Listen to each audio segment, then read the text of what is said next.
All right, good afternoon. Thank you for joining us for Coastal Connections. I'm your host, Ashley Smith, and I'm really excited to be, first of all, kicking off the year. This is our first Coastal Connections of 2018, and we're talking about an event that we have talked about here at 13 News Now a number of times, the American Heart Association's Hampton Roads Heart Ball, and it's a big year for the ball, their 30th anniversary here in Hampton Roads. So joining us now is Dr. Thomas Lundquist. He is the Chief Medical Officer at Optima Health and the chair of the ball this year. Thank you for being here today. Thank you. Thanks for having us. Let's talk about this because for this to be such a staple here in Hampton Roads, you guys still do so much to make it new and fresh every single year. So what's different about the Heart Ball this year? Right. So this year the Heart Ball is on February 24th, Saturday night. We're holding it at the Main, which is a great venue in Norfolk. Absolutely. So we're excited about that. We've got a ocean theme so we can decorate, and there'll be some really special decorations, make it a very, very elegant event. Runs from 6:30 to 11:30 that night. Tickets are still available, and we're just excited. We also have a great goal this year. We're shooting for over $500,000 of earnings. That all comes back to Hampton Roads and the coastal Virginia area for heart disease and stroke education and promotion of research. It's awesome. And speaking of that goal, you all have been working very hard already, kind of ahead of the Heart Ball. You're getting close to the goal, even now that we're still a month away from the ball. We have. We're closing in on our goal, but we still have plenty to go. There's plenty of seats available. Part of the reason we moved to the Main was a bigger venue, so we have plenty of seats available, table sponsorships available. We're asking the business community to sponsor tables, come out and mingle with their fellow business leaders. But individual tables and tickets are also available for those who want to just get on the website and check it out. And this event is not necessarily going to be one of the many that the American Heart Association holds here in Hampton Roads, where you can go up to different vendors and get checked and that sort of thing. This is actually going to fund those events for the rest of the year. That's right. This is an elegant event. Everybody gets dressed up, wear your red, get your red dresses out, and red bow ties and cummerbunds. We basically are raising money to promote the education and that research throughout the year that occurs in Hampton Roads. We have lots of events that the Heart Association does support. Optima Health, along with the Heart Associations, for example, supports Check Change Control, which is a outreach across the community where partnered together we bring blood pressure monitoring and other cardiovascular health checks to businesses, small and large, across Hampton Roads, and allow members of the community to come into those events. Some of those are held at businesses that open them to the public. Others do it just for their employees. So great ways for people to check in and then figure out how to monitor their blood pressure ongoing. And just to localize it, I mean, of course, heart disease and stroke, a big issue, all across the world. But why is it so important here in Hampton Roads? What are some of the new statistics? Yeah, our community has over 30% of our people across our community have high blood pressure. It's often said it's the silent killer. People don't know they have it. So it's real important that people look at their cardiovascular health and understand where their numbers are, where their blood pressure is. It's rare for a family not have been touched by heart disease or stroke. Right. Most families have a story, so it's important for people young and old to know their blood pressure, get it checked, and then if you do have high blood pressure, to work with your physician to keep it monitored and in good control. Absolutely. Now, speaking of that too, there are so many people that at this point maybe have not found a physician that they're working with, or just haven't started that process of even looking for one. The American Heart Association offers so many services for people like that who just don't have someone that they can contact at the drop of a dime. So what are some of the services that people can kind of look into and contact you guys for if they don't even have a physician at all? Yeah, they can start. The Heart Association has a website. Again, I mentioned Check Change Control, where an individual person can actually hook up with an event, find out where an event is happening, get their blood pressure checked, meet some nurses and some healthcare workers at those community events.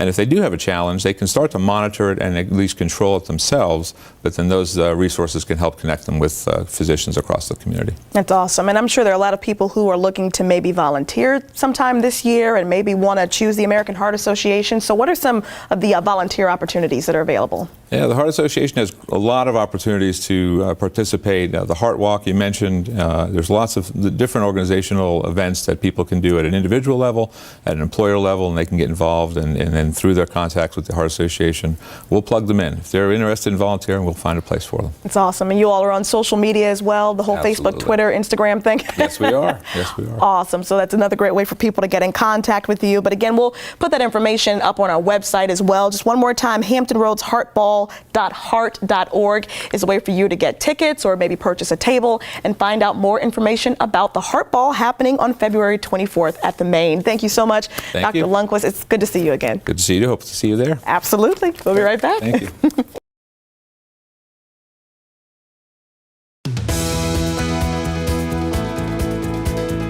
All right, welcome back to Coastal Connections. If you are a fan of the opera, this one is for you. The Virginia Opera Association is putting on A Midsummer Night's Dream. You do not want to miss this, and we have two great people here to talk about it. We have Adam Turner, the principal conductor and artistic advisor of Virginia Opera and conductor of A Midsummer Night's Dream, lengthy title there, and Heather Buck, let me get it right, Queen Titania. Yes. Oh my goodness, I can't believe I got it right. The Queen of the Fairies in A Midsummer Night's Dream. So we're going to get to that in just a moment. Adam, I will start with you. Tell us about this upcoming production. How excited are you? Oh, thrilled. It's a fabulous production with incredible music, and it's the perfect opportunity to have a Valentine's Day date. I like You that. know, instead of doing Netflix and chill at home, come chill at the opera and see some fabulous music. That's awesome. What can people expect if maybe they've seen a production of A Midsummer Night's Dream before? Are there some things that might be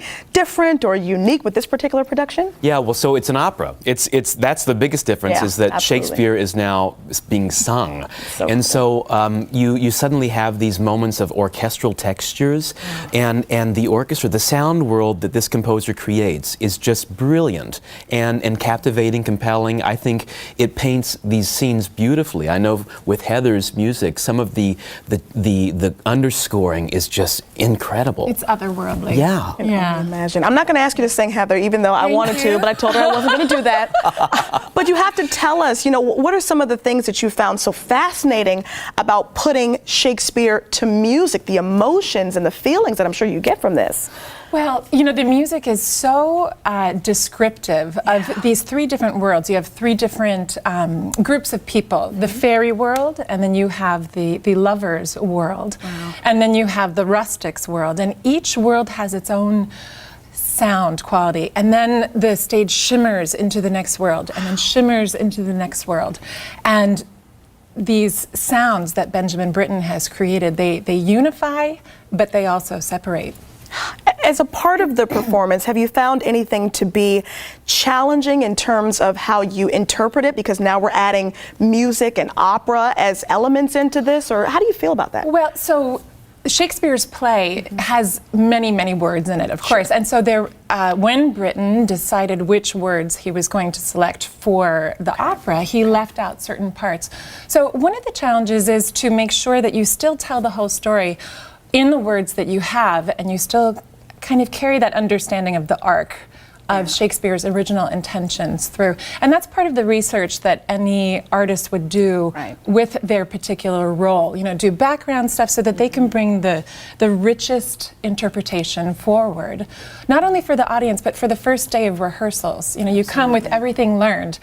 And then everyone else comes to the table with their ideas as well, especially the conductor and the director. And then all together as a team, you're creating this amazing unified presentation. Yeah, it sounds like it just has been coming together so perfectly for you guys. You know what I mean? Like, Knock on wood. Did I speak too soon, maybe? Actually, it's amazing. We've gotten to a certain point in rehearsals, and everyone is so excited about this opportunity. Well, it's a phenomenal cast. Yeah. These are singers that sing at the Met. They sing all over the world, Wow. and we get them right here in Hampton Roads. And some of these talents are just beginning their careers, and they're the next artist of whatever decade or generation. Sure. Yeah. And then, in addition, we have the Governor's School for the Arts, 16 young women performing as your fairies. My fairies. Oh, wow. Yeah. So you all pulled from here locally, and they're going to be singing with people who performed at the Met. Yes, that's right. Gosh, Yeah. what an incredible And opportunity. these young ladies sound phenomenal. They're only imagine. so strong, and they are so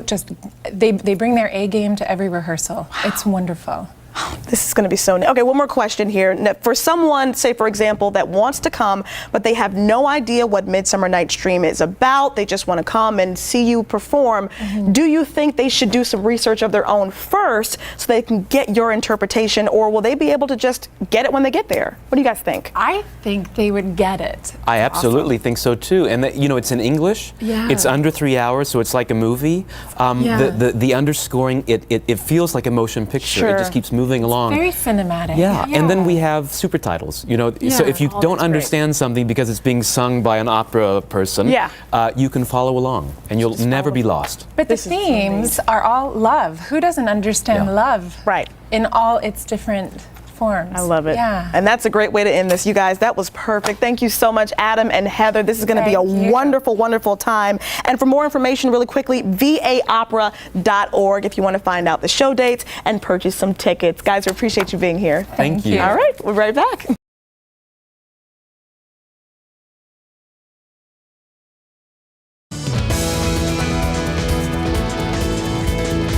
Well, it's the beginning of a new year. It's 2018 now. You have to check certain things at the beginning of the year, right? Well, one of the things that you may not know that you need to check is your child's car seat. Very important here. So joining us now is Dr. Georgine Blumling, I should say, with AAA Tidewater. You guys have a new program that you are kind of kicking off for February. Yes. And it's about old used car seats, but the one you brought does not look old to me. It doesn't. It doesn't at all. It looks like you could have just taken it right out of the box. Yeah. And surprisingly, this car seat is actually old. It is actually has reached the end of its life as far as the manufacturer is concerned. Okay. So this car seat actually would qualify for the roundup, as we call it.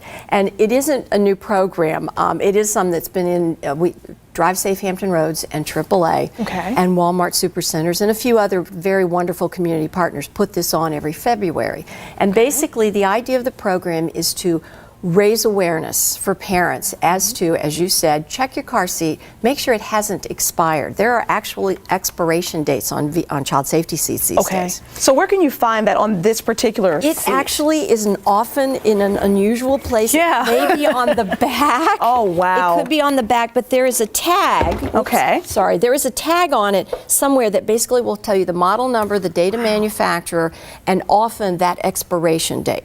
If there isn't an expiration date, the best practice is to figure about 7 to 8 years. Okay. If you're not sure, you can always contact the National Highway Traffic Safety Administration. There's a website, or you can call the manufacturer themselves and ask them to make sure that, because the polymers and plastics and things in the seats, things can wear out. Absolutely. And they want to make sure that they stay safe for your children. Child safety seats are extremely good at keeping children safe in vehicles. But if they're old or they have pieces missing, something like the harness or something about the padding or the tether strap, lots of pieces and parts, any of them are missing, if it's been involved in a crash, it may not show. So those are the things that you need to make sure, and that we really want to raise parents' awareness of. And the way we're doing that is that we're collecting these safety seats. So if you have an old, used, borrowed, or abused child safety seat, you can drop it off at any AAA office in the Tidewater area. You can also drop it off at many of the Walmart superstores. And the nice thing is that for each seat you bring in, if you bring us two, we'll give you a $5 gift card. Oh, very nice. Well, here's the thing. I kind of wonder what happens to these seats. You all take them, do they get recycled in some sort of way? Or? We actually do have, we recycle them. Used seats cannot be refurbished and reused. We use them for training sometimes, but for the most part, we actually have wonderful partners, and they go and they get crushed and shredded and used for energy.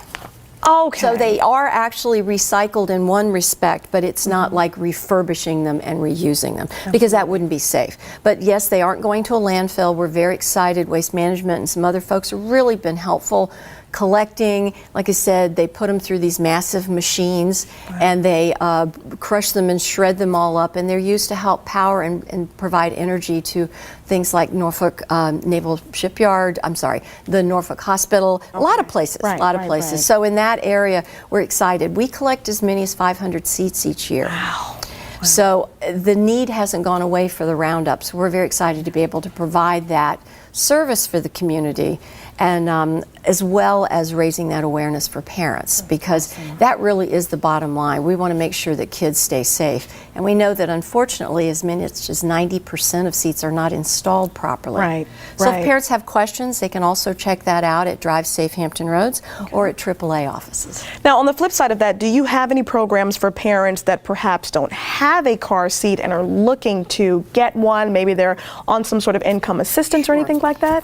The local health departments do have programs that, depending on what kind of qualifications, AAA does not at this point, but there are a variety of programs for lower income or folks that may need some. They can apply, and those are anything from pre-birth, so they can get it before the baby's born, all the way up through the age of 4. Awesome. And one more time, the best website would be the Drive Safe Hampton Roads site? Yes, it would be. Awesome. Dr. Blumling, wonderful to see you again. And thank you so much for this program. Really needed here in Hampton Roads. Thank you. All right, we'll be right back.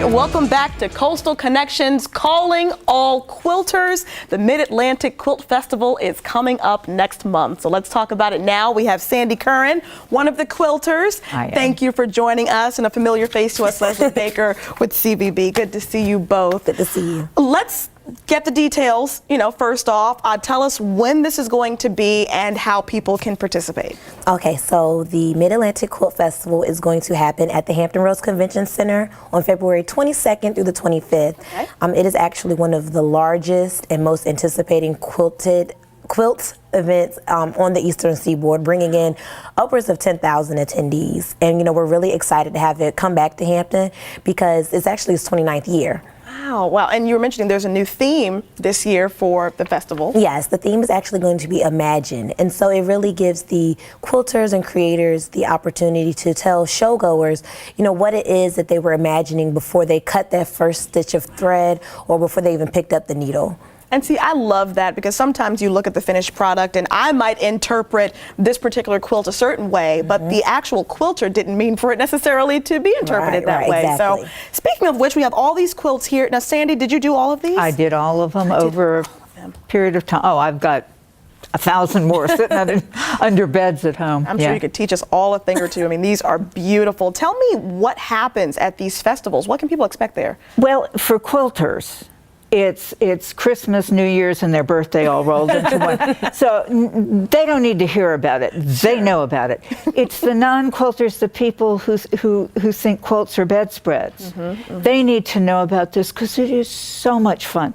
There is something for almost everyone. Not quite so much for the husbands unless they're art appreciators. Sure. But the traditional quilts are raised to a level that is art.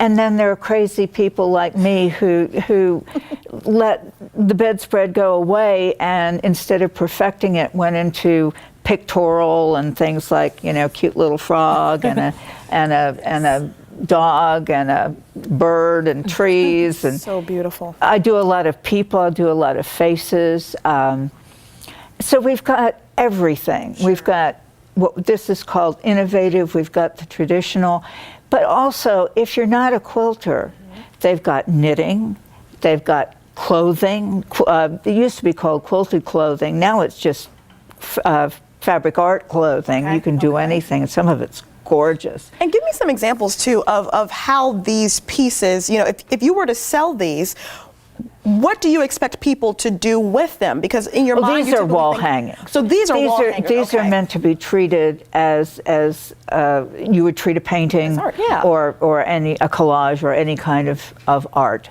These are strictly wall hangings. You don't stick these on your bed, but there are bed quilts at the show, but they're just a little bit more than your grandma made. They're pretty extraordinary. I'm just looking at this one. There are like even stitchings within the stitchings here. I'm sure that there have been so many elements that you all have added over the years. What are some new ones? Things people might not expect in these quilts? I didn't bring one, but a lot of quilters are now painting. Wow. They're painting the cloth and then piecing it together, or they're painting the whole thing and it's embellished with stitching and crystals and beads, and there are beaders that come to the show. Wow. The local bead guild or society or whatever they are, they do the most amazing things. They have a show there that they show their stuff. Knitters, every kind of yarn you've ever seen in your life, antique jewelry, contemporary jewelry, things to make anything a quilter might like, it's there too. Of course, everything we like is there. Course, right, because this is birthday and Thanksgiving, Christmas all rolled into one. It's the way the year starts and ends for us. I love it. It has nothing to do with fiscal. This is so fantastic. Leslie, one more time, give us the dates and how people can get in contact with you. Okay, it's going to be February 22nd through the 25th. You can just go right on the website at midatlanticquiltfestival.com. Perfect. Thank you guys so much. This is absolutely beautiful. Sandy, you've done some Thank incredible you. work, and it's going to be a good time at the Quilt Festival.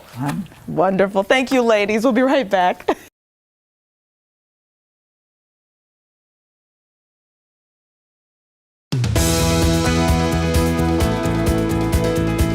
All right, welcome back to Coastal Connections. Next month is Black History Month, and Norfolk Public Library, all of its branches, will be celebrating all month long. So joining us now is Jessica Harvey. She is the manager of the Broad Creek Anchor Branch. First of all, thank you for joining us. You guys have so much going on next month. So let's just talk about first, before we dive into all the different programs and events, what's the theme for this year as you all get ready for Black History Month? African Americans in a time of war. Okay. So this year we'll be looking at African Americans and all the roles they played in the war, starting from the Revolutionary War all the way to the war on terrorism. What are some of the things that stick out to you as highlights of what you guys will be doing this year? Well, we'll be having programs for all kinds of people, all different backgrounds. We're going to have some lectures, some book talks, Princess Tiana party for the girls. Wow. So we have something for everybody. I'm just very excited about it. And you all have a program that's coming up on the 4th at 3 o'clock. This will be at the Broad Creek Slover. This will be at Slover. Yes. And this is the African American Trailblazers Honors Program. Yes. Let's talk a little bit about that. Yes, well, what we do for the past 3 years now, we've had this program where we honor about 5 African Americans for their contributions that they've done here locally and nationally. One of our honorees this year is an artist who actually has had paintings in the White House. Wow. Yeah. Wow. Yeah. And which one is that? That would be Ken Wright. Ken Wright. That is fantastic. Yeah. And there are a few other names up here, people that you guys will be honoring. Yes. What is the whole intent here? What are you trying to do for the community during Black History Month? So what we want to do, of course, we want to inform the community, creating, lifelong learners. So we want to inform them about the different roles of African Americans in times of war. And we also want to celebrate the contributions that African Americans have made during all the wars, from Revolutionary War all the way to now.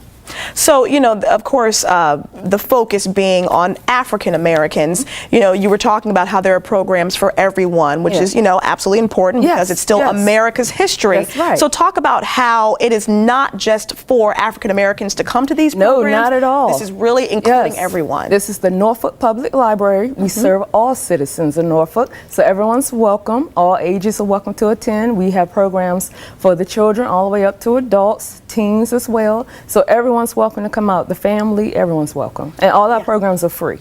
All of the programs are free, and I will mention again, every branch of Norfolk Public Library will be having celebrating events. in one way or another. So it's just probably best to just get in contact with your local library. Visit our locations or visit our website, norfolkpubliclibrary.org, or check us out on Facebook or Twitter. Awesome. Now, since we're talking about Norfolk Public Library, I'm sure there are reading opportunities as well. Yes. So do you have any particular books that will be set aside for people to be able to check out or read while they're there? Well, yes, all of our branches have books about African American history, the different roles they played all throughout the history of America. But we also are going to have a book talk for teens, actually. The book is called The Hate You Give by Angie Thomas. It was a bestseller. People are talking across all the nation about it. And we're also, our adult book club at Van White, they're going to read it as well.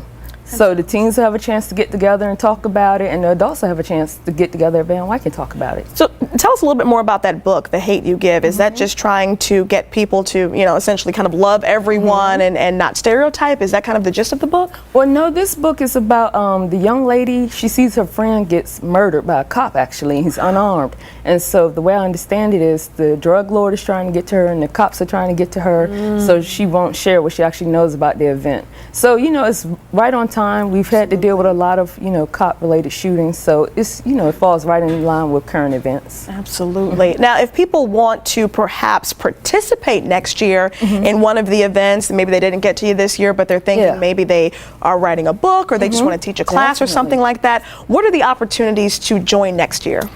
Well, they can reach out to our chair Mr. Colbert. He's at the Blyden Branch Library. And they can also reach out to Kelly, our PR person. Okay, that's perfect. And again, there's a website, Norfolk Public Library. Yeah, absolutely. .org. And then /AAHM will be specifically for Black History Yes, for this Month. specific event. But you can also find out about all the other wonderful programs we offer as well. Awesome. Really quickly, we have about, I would say, maybe 15 seconds or so left. Any way you want to encourage folks to make sure they come out and participate? Yes, please. You would not be. I'm sorry. Oh, no, you're okay. You won't be disappointed. I'm absolutely sure. Thank you so much, and thank you for joining us. Have a good day.